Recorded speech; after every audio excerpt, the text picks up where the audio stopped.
You know that thing that happens in almost every sitcom where two of the main characters have this kind of chemistry and you aren't sure if they're going to wind up together? That will they, won't they tension built into shows like Friends that forced everyone in the 90s to have an opinion about Ross and Rachel. We're kind of in that same situation right now. Only instead of a cute romance, we're talking about war in the Middle East. Are we going to bomb Iran or not? Donald Trump is being rather coy about the whole situation. He's treating this decision like a cliffhanger on an episode of The Apprentice. It's like Iran called him up on the phone and they played a fun game of, no, you hang up first. But then Iran did, and Donald Trump said, now I'm going to hit the button and blow up all your nuclear facilities. Something like that. So, are we going to go to war with Iran? I'm not sure, and it looks like we're all going to have to wait for another episode of White House Wars to find out. I'm Tyler Chrestman. Welcome to the Chrestman Conversation.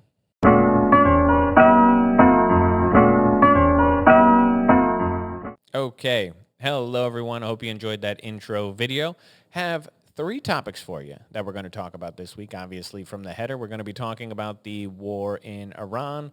We are going to talk about Senator Alex Padilla being thrown out of a press conference. And then we're going to talk about those unfortunate assassinations in Minnesota. But first, my favorite comment from last week, user 310S-DY3GB said, quote, great as always, Tyler, end quote. Listen, whoever you are, I couldn't agree with you more. I'm always great. I appreciate someone noticing because it's hard to consistently turn in such great, fantastic, outstanding synonym performances every week. And, you know, it's always nice to be appreciated. Oh, hello, Winnie. It's nice to, oh my gosh, don't bump the mic. Jesus. All right, say hi. Do your thing. You have anything for your fans? No? Oh, as always, shy. Anyway, thank you for the comment. I always appreciate the nice words. Okay, so let's get on. We got a lot, by the way. I've told you in the past, the way I do the show normally when I'm here on the computer, I have a Microsoft Word document pulled up. It's got bullet points with topics to talk about. It also has, if I have notes or I'm going to talk about numbers or I pull up quotes, whatever it is, I have my notes. And it basically normally is about a page and a half for a 30 to 40 minute video. We have a long one today because I did 2 pages. So I'm going to try and be brief with some of these points because I know how I get. I get a little long-winded, especially when I get, man, when you got your hair on me, when I get a little ranty, okay? So anyway, we're going to try and be a little bit brief. So topic 1, war with Iran. Now, I'm sure if you have a pair of eyeballs and a pair of ears, or just really one or the other, this does apply to the blind and the deaf as well. It would not the mute so much. I'm sorry, I hate to say it. Like if you got neither, the show's not for you. I don't know what to tell you. I'm not trying to discriminate. I'm just telling you really can't enjoy it without hearing or seeing. But even if you got one or the other, hey, I got something for you. And I'm sure if you have one or the other, or preferably if you got both, you saw about Iran and Israel. You've seen the news. You know what's happening, or at least you know something is happening, even if you don't know the details. Basically, Israel launched an attack against Iran. Now, there's a lot of context to this that needs to be explored to understand why they did what they did. But Israel destroyed Iran's bomb-making capabilities, their ballistic missile-making capabilities. They destroyed their air force. They destroyed a number of the top of the Iranian Revolutionary Guard, all of these really key people, with the exception of the leader of the country himself. They have killed a lot of people. And some people are upset about this. Some people think it was an unprovoked attack. Some people, you're going back and forth on this. And I understand both sides of this, but I think the people who think that Israel didn't have a right to do this are really mistaken. Iran is responsible for the attacks on October 7th in Israel. They fund Hezbollah. They fund Hamas. They fund the Houthis. This is all Iranian proxies. Iran has been attacking Israel. So this is not an unprovoked attack, first of all. Israel did this. They destroyed all of these things in Iran because they have an expressed interest in not allowing Iran to go nuclear. They have said this flat out. They are not going to tolerate this. This has been a position of theirs for years. So far, in the bombing campaign launched by Israel, 639 people have been killed in Iran, at least according to some numbers. That number may be higher now, but as of the recording of this, 639 people have been reported killed, thousands injured. Iran, for their part, launched a counterattack. They've launched 400 missiles at Israel and hundreds of drones in response to being bombed by Israel. 271 people in Israel have been wounded in response. So there's some people killed. I saw a number earlier, said 27 deaths at least, 271 people wounded by Iran in the response. This is a big deal in the Middle East because you're looking at countries, and I'll be honest, and everyone should. If we put a map up of the Middle East, a map that was blank, and we asked most people to fill in the countries in the Middle East, they can't do it. Okay? Most people do not know. They know we were in Afghanistan for years and years. They know we went to war in Iraq for years and years and years. They know Israel is a country. They've heard of Lebanon or Iran. They know these things. You can't place them on a map. They don't know the difference between Shiite and Sunni Muslims. They don't know that, for example, Iran is Iran is a Shiite Muslim state. They don't like the Sunni Muslims, not necessarily as much as they don't like Christians, but they don't like each other. Saudi Arabia and Iran are not friends. They are enemies, just like Iraq and Iran are enemies because Iraq is a Sunni Muslim state and Iran is a Shiite Muslim state. They don't like each other. These are two different sects. It's like when Ireland and Britain fought each other and you were talking about the Catholics versus the Protestants. We think, oh, they're both Christians, but they're not. They don't consider themselves both the same, right? They fought a war against each other, many, many little wars. But remember the conflict in Ireland. Obviously, there's other reasons why they fought this, but think of it like that. That's the difference. It's Protestant and Catholic. It's the equivalent. The Shiite and Sunni Muslims have differences in their religion. We could go over it. It's not really the important part of what I'm talking about, but understand this. Iran is not friendly with many of the countries around them. They are the number one supporter of terrorism throughout the world. There's a reason why this is happening as it's happening now. Everyone knows Barack Obama tried to make a deal with Iran to prevent Iran from getting a nuclear bomb. It was not a good deal. There were parts of it that I liked at the time when he was trying to do it. But then it was brought to light that some of the parts of this deal actually would have led to Iran getting a nuclear bomb down the road. That's kind of when the deal, in my eyes, should have fallen apart completely. Donald Trump in his first term pulled out of this. He has said consistently now for over a decade, Iran cannot have a nuclear bomb. He killed that deal in his first term. Now, his second term as president, Donald Trump has been trying to negotiate with Iran. He's been trying to come to terms with them to prevent them from getting a bomb, give them what they want, try and normalize relations. It has not gone well. It is made very clear that Iran is not going to listen. Let's be honest. None of what I say, whenever I do this, I feel the need to do this with China as I feel the need to do this with Iran. When I talk about Iran, I'm not necessarily talking about the people of Iran. The government of Iran is not popular with the people who live there, okay? So when I say what I'm about to say about Iran, realize I'm trying to separate the government, which is evil and terrible, from the people who are not. Iran lies. They lie. They cheat. They will absolutely not follow through with a deal. Their entire goal in this negotiation process is just to allow themselves to get a nuclear bomb at some point. That's what they're doing. Any other thing that they're arguing for is not true. They are lying and misleading. They are attempting to seem like they need to have nuclear energy for some reason, despite the fact that they're one of the most oil-rich nations in the entire world. It's not true. They don't want nuclear to power their schools. That's not what they want. They want nuclear so they can make it into weapons. That's what they want. They want to enrichment centers. They want to basically use this to tip their ballistic missiles with nuclear material, and then they get to be treated like big boys at the table instead of just kind of pushed to the side because they don't really have war-making capabilities that threaten the rest of the world. When they have a nuclear bomb, that changes. Israel has made it clear. They're not going to allow Iran to get a nuclear bomb.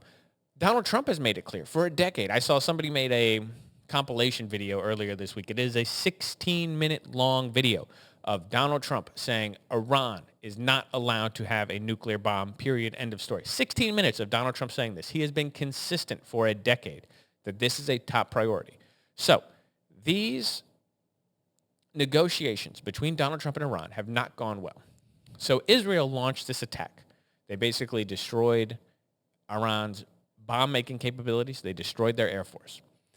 They did this at the behest of the United States. Not necessarily that we said, we want you to do this. But Israel doesn't do a strike like this without the United States say so.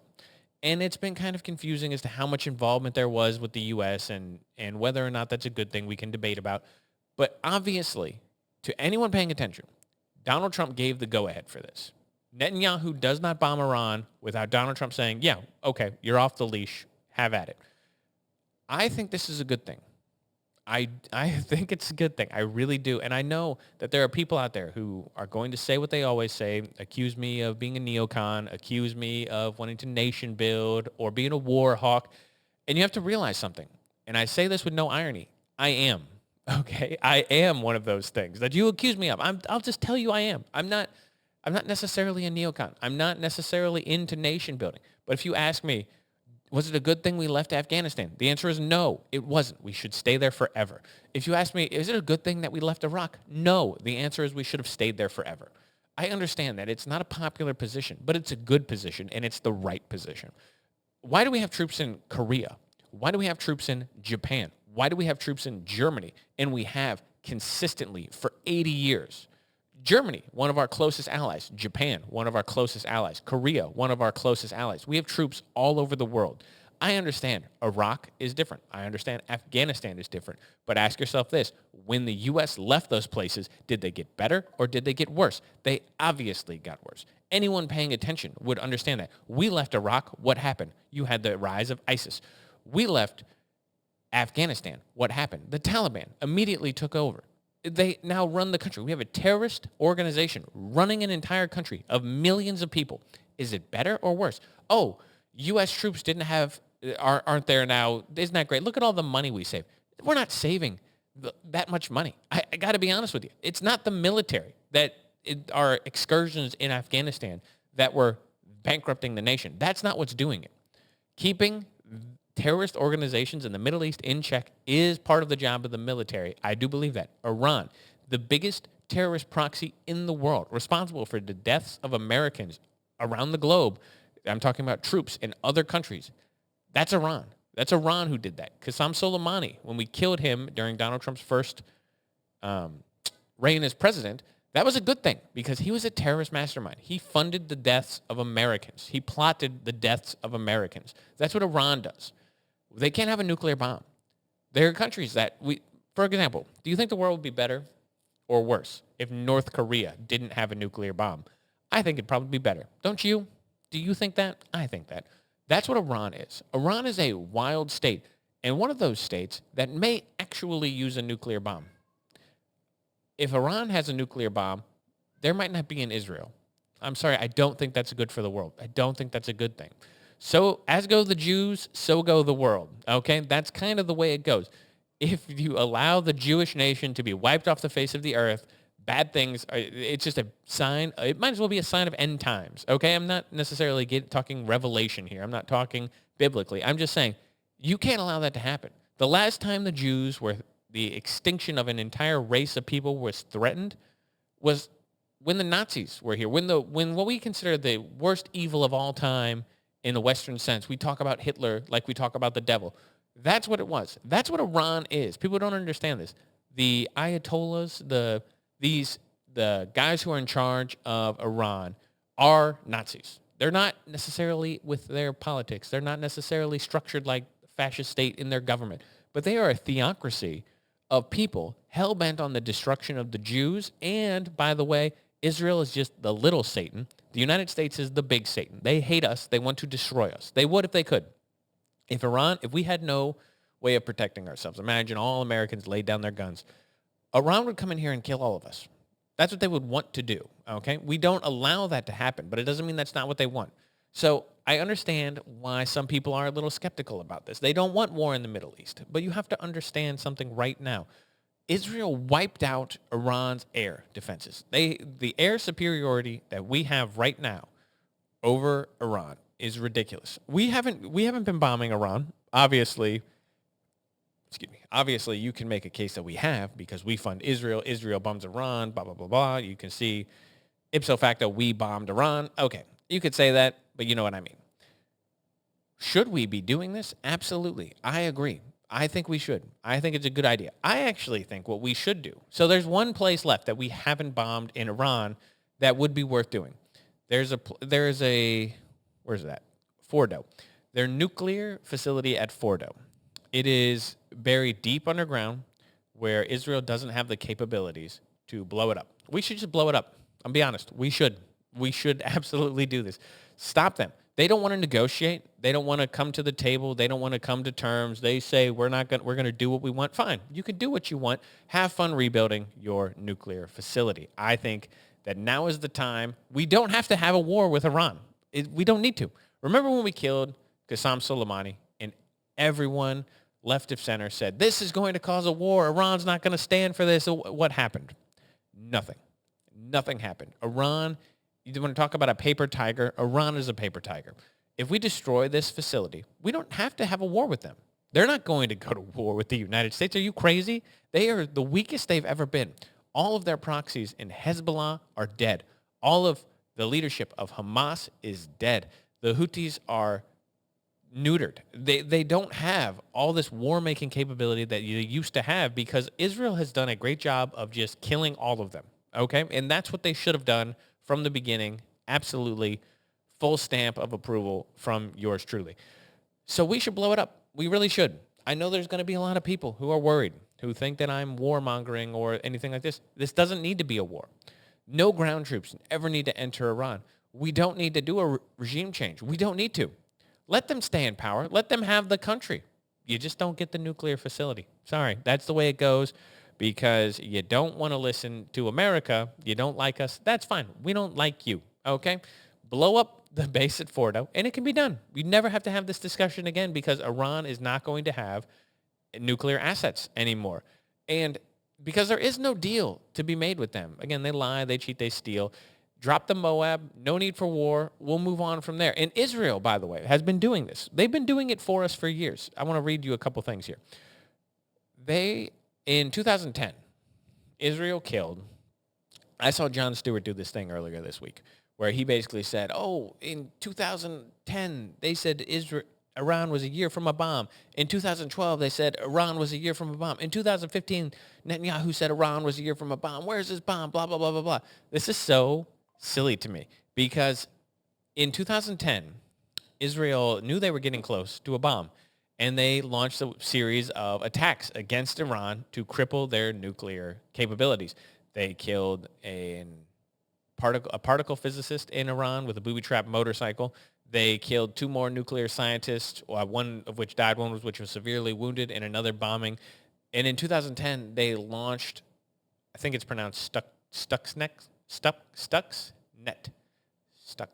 I think that's how it's pronounced. I can't remember what it's called. It's a computer virus, but it was a computer worm that they launched in Iran. This is probably with the U.S.'s help, that infected their nuclear facilities. And it was estimated at one point that 10% of all their centrifuges were infected and slowed their progress of making a bomb by years and years and years because they took their nuclear facilities basically offline, or at least 10% of all of their centrifuges were lying to them about their enrichment capabilities, and they basically set back progress years on this facilities. And this is the only reason. These are the only reasons that Iran doesn't have a bomb, because Israel has been launching a war, a quiet war, for over a decade.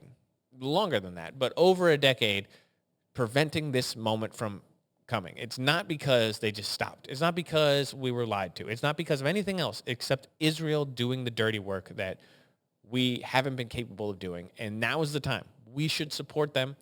We should cripple Iran's nuclear capabilities permanently. This is the opportunity. Again, we don't need to have a war. There's no need for a war. All we need is one big-ass bomb, bunker buster, to take out that facility at Fordo, and that's it. And I understand that there are people who are more isolationist. I understand there are people who are more dovish. I'm not. I'm a hawk. Let's go. That's what America is for. I think it's better that Iran doesn't have bomb-making capabilities. That's what I think. I think it's good that America exercise its will on other countries. We are the global hegemon for a reason. I think our way is better. Iran, they don't want to negotiate with us? Fine. We don't need to negotiate with them. We're doing you a favor. Drop the bomb, move on. Anyway, I know. I want to hear. If you disagree, by the way, Now's the time. Tell me why and why I am wrong, because I am willing to listen. I just need someone to convince me why it's a bad idea. Anyway, okay. Let's talk about topic 2, the martyrdom of Alex Padilla. For a second, before we start, let's bow our heads in a quiet moment of reflection for the poor Alex Padilla. And I hear you now. Dear listener. You're saying, who the hell is Alex Padilla? You don't know Alex Padilla? No? Before this week, I didn't either. You know why? Because apparently he's not important. He's a senator. He got appointed to Kamala Harris's spot, and then I guess he won the subsequent election. But he's a senator. I didn't know who he was, never heard of him. Obviously not that important in his dealings. But he got some notoriety this week. He made himself a hero of the left because he stormed into a press conference that was being put on by Homeland Security Secretary Kristi Noem, and he made a scene. He got himself thrown out. And then he said, I'm a hero. Look at me. All this terrible things, blah, blah, blah. And before we talk about it further, let me just show you the video so you understand who I'm talking about and what I'm talking about. Okay, here we go. Watch this. Sir, hands up. I'm Senator Alex Padilla. I have questions for the secretary because the fact of the matter is a half a dozen violent criminals that you're rotating on your Unhand me, sir. Oh, gosh, dang it. I've been pushed out of this room. And then he gets put down here. Hands behind your back. And Hands behind your back. If you let my hands go ahead, put them behind my back. All right. Cool. One hand. Lay flat. Then he's handcuffed, blah, blah, blah. So what I'm sorry? And then they walk out. Now, look at the beginning. He's talking here. You hear him. He's talking. This guy's grabbing him. Watch this again. Sir, hands up. Okay, so they just grabbed him for no reason. Okay, let's see a separate angle. Check this out. Okay, I want to know why you didn't consider. So here is Kristi Noem in the middle of giving remarks to the press. And she looks over to her left because what's happening over to her left? This guy just starts talking. And they say, hey, who the hell are you? We're trying to interrupt this press conference. Get out of Federal here. agents He goes, I'm a forcibly senator. Wait. removed Oh, California no, too late. Senator Okay. Alex Padilla. Yeah, stop talking, lady. Okay, so now we understand kind of what we're talking about if you didn't see the video. Okay, so that's Alex Padilla. That's what's happened. And I just have to say, it is so annoying to watch the response to this video. Democrats they're basically doing what they do best. They're feigning outrage. They're saying, oh my God, they're fanning themselves. What an attack on democracy. I can't believe it. A senator got thrown out of the newsroom. He was handcuffed. Oh, Lord, help me. That's what's happening. It's so annoying. It's so tired. It's so played out. Alex Padilla is acting like a victim here. He was there to speak truth to power to the terrible Kristi Noem, and this is how he was treated, a sitting senator of the U.S. government and blah, blah, blah. You saw this when, just a couple weeks ago, when Democratic lawmakers were arrested at ICE facilities for pushing their way through. They thought they could storm the gates as though that's a completely normal thing to do, and they were arrested, and then they pretended like they were victims. I can't believe I was arrested for storming this federal facility without permission. I am a mayor of a city. Okay, that's not the way it works. That's not the way it works, Alex Padilla. And you don't get to just run into a press conference held by anyone and just start asking questions as though because you're a senator, you're just allowed to do whatever you want. Kristi Noem is what is her actual title? Secretary, Homeland Security Secretary is what her actual title is. Kristi Noem's a Homeland Security Secretary. Do you think that you just get to interrupt her giving a press conference to the news because what, you're a senator? That's the way it works? This is the double standard. They want to pretend that they're actually, everyone should be equal under the law, except for me when I do this thing that is no other regular person. If I ran into the press conference and tried to storm the podium and yell at Kristi Noem, I would be treated the same way. You're a senator. It doesn't mean you get to act that way. And then you get to play the victim as though something terrible, some injustice was done to you because you acted like a buffoon. It's called the heckler's veto. You don't get the heckler's veto, okay? You don't get to just interrupt people when they're speaking as though, and then when you're told to leave or you're forced out of the room, act like it's an infringement of your First Amendment rights, as though your freedom of speech is actually being trampled on. That's not the way it works. Listen, everyone knows who watches the show, I love free speech. This is my issue. This was always my number one issue is free speech. Being able to say what you want is important.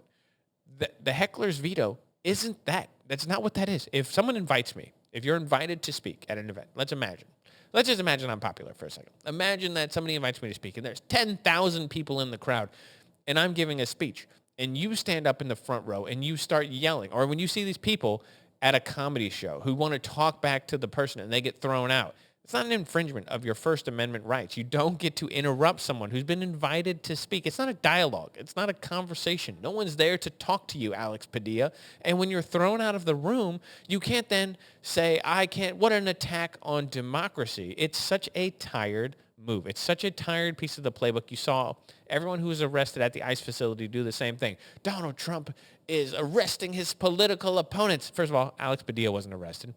Secondly, he was detained because no one knows who he is. Some guy busts into the press conference and just starts yelling, I have questions. You did this. And then you see him watch.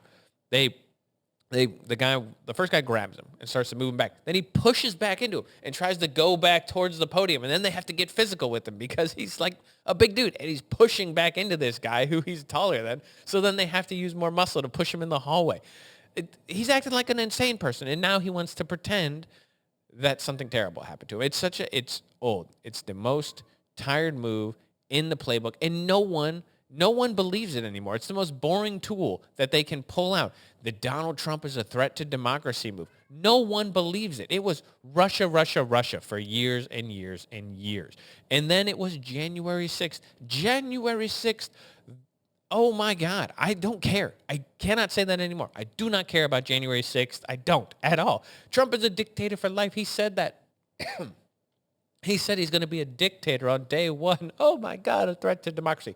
No one cares. No one cares. If Donald Trump was actually a dictator, I would care. But he's not. He's just the president. I don't understand what you think he's doing. That's so fascistic. That's just so, he's such a tyrant because he does fill in the blank. What's the thing? What's the law that Donald Trump's breaking? What's the thing that he's doing that is so tyrannical that you can't handle it, Alex Padilla? It's ridiculous. Blah, blah, blah. No one believes you. No one cares. It doesn't play. No one cares. And you can't find another thing. The Democratic Party can't find another thing to talk about. They are going to keep losing elections. You cannot run on Donald Trump being a threat to democracy because no one believes you and no one cares. Donald Trump has been in public life for 40 years. For 40 years, he's been in magazines and on TV. And now he's been in politics since 2014 was when he started running, 2015. Whatever it was that he came down the golden escalator that we always talk about. It's been 10, 11 years that he's been in politics. No one believes you when you say that this guy is the next Hitler. It just doesn't work that way. And you just keep losing credibility every time you bring it up. Alex Padilla, you're not a victim. Someone watches that video, actually watches how you're behaving. Do you think that you look like you're doing the right thing? This is you speaking truth to power. It's you acting like a crazy person. You don't get to just storm the podium and demand that the person who's currently on the news giving a talk has to answer your questions. Because why? You're so important that everyone just has to stop what they're doing and listen to you. You're a self-important ass. That's what you are. But that's what you look like. I don't care. And by the way, after this video, Kristi Noem apparently had a 10-minute meeting with this guy after the video was done. Once he identified himself and cleared it, she gave him a special audience after the press conference. So, I'm sorry. It's so obnoxious. And it kind of leads in to my third topic here, which is topic 3, assassinations in Congress. So, this story is just incredibly sad news. Basically, a group of people were shot in Minnesota. 2 separate incidents, but linked together from one political perpetrator. And this sort of political violence is becoming all too common in the U.S. Melissa Hortman and her husband were shot in their home And it's the same day that the same man shot State Senator John Hoffman and his wife, both of whom, those two lived. The other two, I believe, I know Melissa Hortman died. I actually don't know. I think her husband did as well. Let me, real quick, pardon me for 1 second. I want to know if her husband died too. I actually didn't write this down. But I know he was shot, and I want to know if they both, no, he also died. Okay, so yes, so those two died and the other two lived. So these four people who were shot all in the course of one evening by one man. Basically this guy went and showed up at one house, shot two people, went to a different house, shot two people, got into a shootout with the cops, went missing for a couple of days where he was hiding, turned himself into police when he was found. I don't care about the guy. Okay, we don't care about the guy. We don't name people like this. We don't want to give him any infamy. He doesn't matter. He's a loser and a terrible person, and I hope terrible things happen to him. Okay, these kind of people have no place in society when you want to commit acts of violence against your political opponents. Now, it's obviously politically motivated. They haven't released the exact motive. The guy, again, we're not going to name him, but I know they said a couple things. He voted Republican in the past. He seemed like he was very pro-life at one point. But then he also had some other things, too. He was appointed to a board, some sort of political board by Democrats. He worked with Democrats doing different things in Minnesota where he lived. So it's unclear if he switched parties or what the deal was.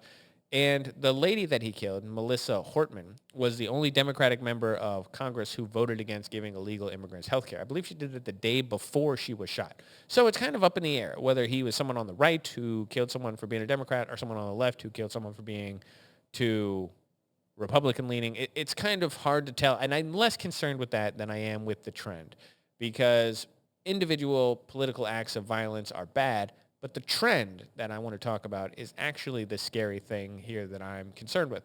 And in case you don't remember, there's been a wave of these in the last few years. In 2022, you had the Nancy Pelosi thing where a hammer-wielding maniac almost killed her husband, Paul, in their home. You had, all the way back in 2011, you remember the Gabby Giffords thing where she was shot, 6 other people were shot in a meeting that she was holding. What about, here we go. 2017, you had the shooting of the congressional baseball game where Steve Scalise was injured. It was really bad for a while, and I know that he had trouble walking and had a long recovery. I think he was shot in the hip, if I remember correctly, and it really bothered him for a long time. And then last year alone, or the last couple of years, you had 2 separate assassination attempts on Donald Trump. Actually, those were both last year, weren't they? Yeah, both last year. And this is a big problem. It's becoming a big problem in America. The U.S. Capitol Police said that there have been 9,400 threats against Congress in the last year. This is double the rate that from a decade ago. So you go back to 2015, cut that number in half. And over the last 10 years, obviously, the number of death threats have just gone up and up and up. Now, this is a problem. Some people, what you'll watch is some people on the left are going to blame the right. People on the right are going to blame people on the left. And the reality is it's both sides' fault. I understand that Donald Trump turns up the political rhetoric. And I criticized him for this back in 2015 when he was running, because he said some things that I didn't like, and I thought that it was a little crossing the line. But the Democrats like to pretend that this doesn't happen on both sides of the aisle, and it's just not true. Chuck Schumer, remember when he said after the Roe v. Wade decision was overturned in Dobbs versus Jackson's Women's Health Organization, he said that Gorsuch and Kavanaugh were going to reap the whirlwind and they were going to have to face the consequences. Or you have Maxine Waters saying that it's okay to get up in Republicans' faces and make them uncomfortable in public. This sort of rhetoric, the demonization of the rich, the demonization of Republicans as racist or sexist or whatever it is, whatever ists they are. And so you see this on both sides. In the Republicans, at least to my recollection, it doesn't seem like they encourage violence in the same way. And I understand, again, when you look at individual acts, this guy who shot those people in Minnesota, he might be a Republican. The person who went into Nancy Pelosi's house, I am not 100% sure, actually, if that was politically motivated or if that was just because he was a crazy San Francisco person. I actually don't know the answer to that. I can't remember if it ever came out whether or not that was a politically motivated attack or some random San Francisco crazy person, because either would be believable to me. I don't know which. But the Democrats are much more violent on large scale.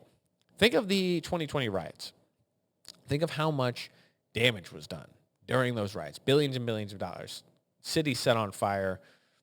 Violence in action. I can't remember what the number is, but a bunch of people died because of those riots. And I understand that people don't think about it that way, but I believe that number, it's not nothing, okay? It's not zero. So whatever it is, it's too many. And billions of dollars worth of damage. That's a large-scale deal, the 2020 Summer of Love riots. Go back a decade ago, 2014, 2015, when we were talking about the Ferguson riots. Again, those spread around the country. They were a big deal. There are riots right now in L.A. that, well, not right today, but in the last week, there have been riots in L.A. Again, lots of damage. Millions of dollars, at least, in damage done to L.A. Or go back even further in the history, in the previous L.A. riots that were a huge deal, burned down sections of the city, the Watts riots. Democrats do this. It's not Republicans. Republicans don't riot. Again, you may have one example. You could say January 6th was a Republican riot. Watch the video. Watch videos of January 6th, and then tell me that it's anything like the 2020 riots. Again, every person who put their hands on a cop, go to jail. I have nothing in common with you. Go to jail. I don't care. Send those people to jail. That's not even what most of the people in those riots did. Anyone who defaced government property, send them to jail. I have no problem with this. Anyone who walked into the building, are they criminals? Is that really the worst thing that they did? They trespassed in the government building? I don't know. It doesn't seem like there were a lot of people who did violence. It doesn't seem like there were a lot of people who even committed acts of vandalism during that day. I have seen a lot of the videos. I obviously haven't watched all. There's probably millions of hours worth of things between cell phone videos and camera footage and blah, blah, blah, blah, blah. I've seen enough. I know what January 6th was. I also walked outside my apartment in 2020 and watched cars burn to the ground. I watched the 7-Eleven next to my house burn down. That whole building has never been rebuilt in 5 years. It's just been gone. It's just a vacant lot now. And I watched that. I watched that with my own eyes. You're not going to tell me that Democrats don't believe in violence. Okay, they do. And it's a problem. And I do think it's a problem on both sides. And it reminds me of one of the dumbest things that has ever been said. I go back a decade ago, and I remember having this fight a decade ago where we were talking about words or violence. And I said, that's the stupidest thing I've ever heard in my life. Words aren't violence. Words are the only way we prevent violence. Words can be mean. Words can be nasty. Words are not violence. Words can be threatening. Threatening is different. Threatening is something you're not supposed to do. But even that's not violence. It might be illegal. I can't say I'm going to punch you in the face or I'm going to stab you or I'm going to shoot you. I'm not allowed to say these things. But even that's not violence. Violence is violence. And if you don't know violence, you think words are violence. And if you cheapen violence by saying words are violence, it justifies actual violence against other people. Let's imagine if violence is violence, okay? You and I are squaring off, and you punch me in the face. We're now fighting, all right? We're going to throw down. We're going to have a fight. That's the way it's going to be because your violent action justifies my violent response in self-defense. If words are violence, if they really are violence, and I think words are violence, and you say something to me, and that's violence, then it justifies violence in response. That's the way it works because that's how self-defense works. So when you say words are violence, you cheapen violence and you make violent response more likely. It's the dumbest thing I've ever heard in my life because it comes from a bunch of people who don't understand violence. They don't know it, or they don't care, or they want to use it, which is the worst possibility. They want to use that violence to achieve their ends, which makes them terrible people. So it's bad. And these assassinations, again, we didn't get too much into specifics here because it's the trend that's concerning. I am concerned about everyone who thinks that violence is the answer. Everyone who preaches revolution, everyone who preaches overthrowing the government or wants to be against Donald Trump, these silly no kings protests that were out in the street. It's like, what does Donald Trump do that's king-like? I don't understand what they see. I don't get it. It doesn't make sense to me. And they think, oh, the ice raids. The ice raids are bad. Okay, and whatever, I guess, if you say so. Is that justify violence? Do you think it's violent? Do you think that's what's happening?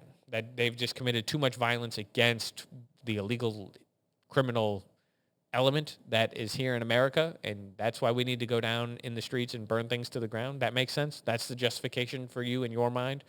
I don't know. It doesn't make sense to me, and I worry about this trend because I worry how easily people get excitable and how easily it is in a country of 350 million people for a couple crazy people to commit heinous acts of violence. And I don't know the solution to that. I really don't, except that you need to just stop. You need to just stop with the rhetoric. Stop. Everyone in the world that you disagree with is not an existential threat to your life. Everyone is not, we're not teetering on the edge of democracy. Grow up. I don't think our system is that fragile. I don't know what to tell you. If you do, then you're a fool. I don't know what else to say. Our system is not that fragile. It has survived 250 years. Do you think Donald Trump is going to undo American democracy? No, he's not. I don't know what to tell you. We need to just chill. Just chill out. If Donald Trump, I'll tell you what would, actually. If Donald Trump gets assassinated, if that happens, that might do it. That would be, let's not even think about it. I just don't know how we would recover from that as a country. I think that would be terrible. Anyway, we're going to leave it there for the week. Everyone, just let me give you one piece of advice before I leave. Chill out. Okay? Just chill. I understand. I don't agree with the progressives. The fact that Bernie Sanders and AOC are the thought leaders of the Democratic Party freaks me out because I think their ideas are terrible. Okay? I've read Bernie Sanders' book. It's over here somewhere, right there. I've read it. Okay? I get it. I understand why it's appealing to people. But he's wrong. He's just wrong about things. He doesn't understand economics. He doesn't get it. He doesn't understand why Marxism is a bad thing. He doesn't understand why socialism doesn't work. He thinks these things are good. It bothers me that he is considered the thought leader in the Democratic Party. Do I think that means we should take to the streets in arms? No, I don't. And I think everyone needs to chill out with that. I really do. Because I think it's a problem that we are so quick to jump to the solution that we need revolution, or we need to fight them, or we need to demonize them, or they're a threat to our existential existence. Okay, they're not. It'll all be fine. I promise. It's all going to be fine. Anyway, I'm going to leave it there for the week. As always, like, comment, do all that good stuff below, and I will catch you guys next Friday.